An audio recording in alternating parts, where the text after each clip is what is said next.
अब आप सोचिए कि 835 करोड़ रुपए में कितने गोकुल ग्राम बन जाने चाहिए थे 2018 तक।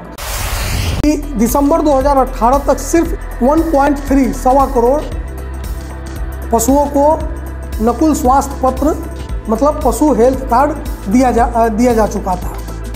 गया था।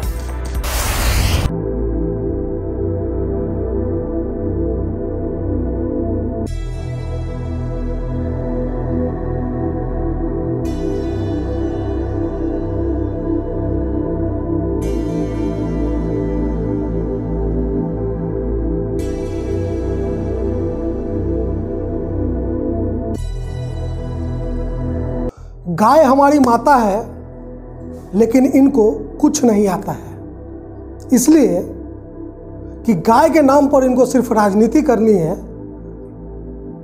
अब ये बात मैं क्यों कह रहा हूं, और ऐसे ही नहीं कह रहा हवा में, किसी परसेप्शन के आधार पे नहीं ये बात कर रहा हूं। मैं ये बात फैक्ट के बेसिस पे कर रहा हूं, और ये फैक्ट खुद सरकारी फाइलों में दर्ज है, सूचना के अधिकार कानून से निकले हैं। इस पर हम डिटेल बात करेंगे। एक भारतीय होने के नाते और एक ह्यूमन बीइंग होने के नाते सवाल हिंदू मुसलमान या किसी धर्म या जाति का नहीं है।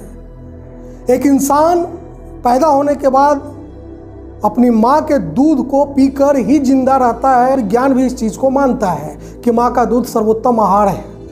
और माँ के बाद गाय ही एक ऐसा पशु, एक ऐसा जानवर है, एक ऐसा पशु है जिसका दूध सर्वोत्तम माना जाता है।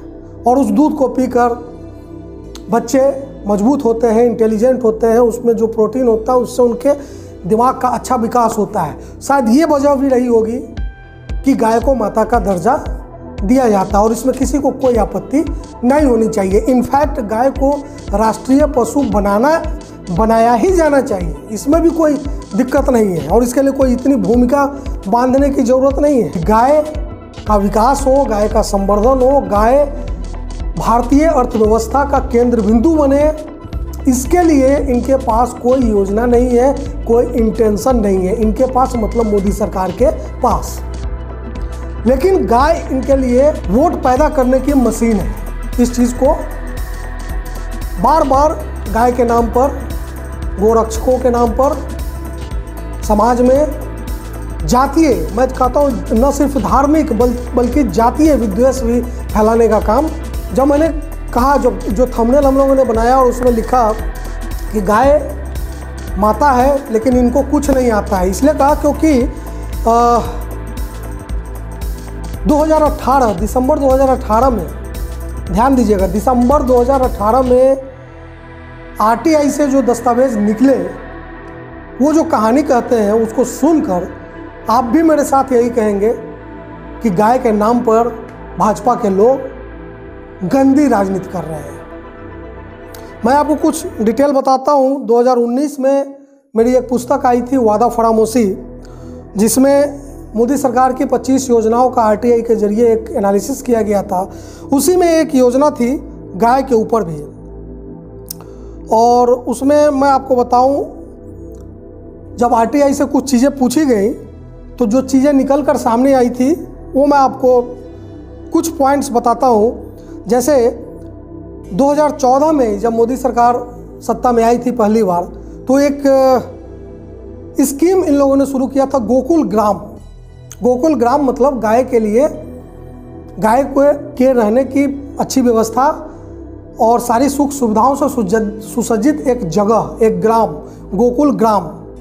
अब इस गोकुल ग्राम की क्या स्थिति, मैं जो भी डेटा आपको बता रहा हूँ 31 दिसंबर 2018 तक का बता रहा हूँ। 2 साल बीत चुके हैं, 2.5 साल, इस बीच में हो सकता है कि कुछ और डेवलपमेंट हुआ हो, लेकिन 2014 से 2018 5 सालों के डेवलपमेंट को देखकर आप अंदाज़ा लगा सकते हैं कि मौजूदा स्थिति में इन योजनाओं की हालत क्या होगी।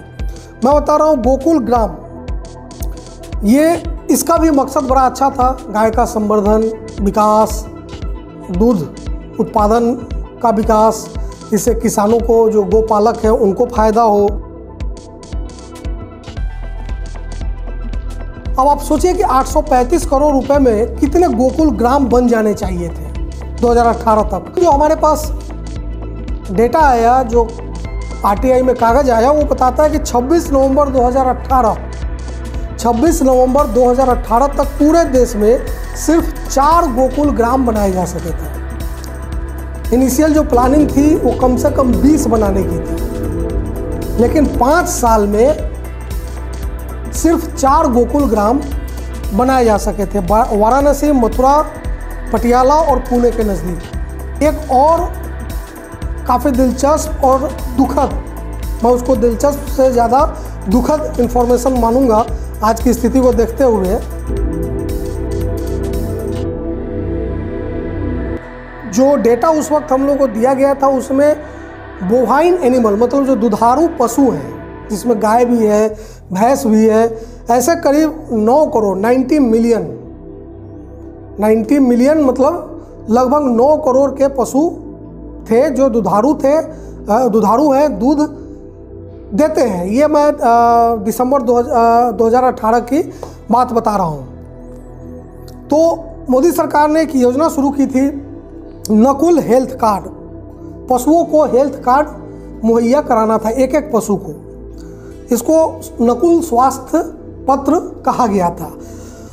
अब इसमें था कि सभी 9 करोड़ दुधारू पशुओं को 2021 तक हेल्थ कार्ड दे दिया जाएगा। लेकिन जो आरटीआई से जानकारी मिली वो क्या मिली कि दिसंबर 2018 तक सिर्फ 1.3 सवा करोड़ पशुओं को नकुल स्वास्थ्य पत्र मतलब पशु हेल्थ कार्ड दिया गया था। मतलब कि 2018 तक सिर्फ 13 से 14% बोवाइन एनिमल को ही नकुल स्वास्थ्य पत्र नकुल हेल्थ कार्ड दिया गया था। लक्ष्य था 2020-21 तक। पिछले 2 साल से इस देश में कोरोना है, मुझे कोई उम्मीद नहीं है कि इस बीच ये काम किया गया होगा। लेकिन अब आप बताइए कि 9 करोड़ पशु को हेल्थ कार्ड देना था 2018 तक, सिर्फ सवा करोड़ के आसपास हेल्थ कार्ड दिया गया था। तो क्या मतलब वो परसेंटेज में 13 से 14% होता है। तो क्या पिछले 2 साल में 87% पशुओं को हेल्थ कार्ड दिया गया होगा, वो भी कोरोना के पीरियड में? बिल्कुल नहीं, मुझे ऐसी कोई उम्मीद नहीं है, ना ही मैं अपडेटेड डेटा मेरे पास है। आप चाहें तो गूगल कर सकते हैं, चाहे तो मुझे भी गलत साबित कर सकते हैं। राष्ट्रीय गोकुल मिशन का जो भी हश्र हो, गोकुल ग्राम का जो हश्र हो, पशुओं के स्वास्थ्य को लेकर चलाए जा रहे कार्यक्रम का जो हश्र हो, वो अपनी जगह है। लेकिन इस देश ने हमेशा गाय को माँ का दर्जा दिया है, माँ मानता है उसको। संवैधानिक तौर पे राष्ट्रीय मतलब सरकारी तौर पे राष्ट्रीय पशु का दर्जा दिया जाए या न दिया जाए कोई फर्क नहीं पड़ता। गाय भारतीय समाज, भारतीय संस्कृति का एक अभिन्न हिस्सा थी, है और रहेगी। उसे राष्ट्रीय पशु का दर्जा मिले, उसका संवर्धन हो, विकास हो, ये खुशी की बात है, खुशी की बात होगी। लेकिन सिर्फ गाय के नाम पर राजनीति, उसके नाम पर जातीय धार्मिक वैमनस्यता फैलाने का काम, और जब जब कहीं संवेदनशील चुनाव हो, महत्वपूर्ण चुनाव हो, उस वक्त गाय की याद आना और उसके बाद गाय को भूल जाना, ये शंकाओं से परे नहीं है। ये जो सरकार और सरकार से जुड़े हुए संगठन और लोग हैं, उनकी नीयत पर सवाल खड़ा करता है। इसीलिए हमने कहा कि गाय हमारी माता है, गाय इनकी भी माता है, लेकिन इनको कुछ नहीं आता है। नमस्कार।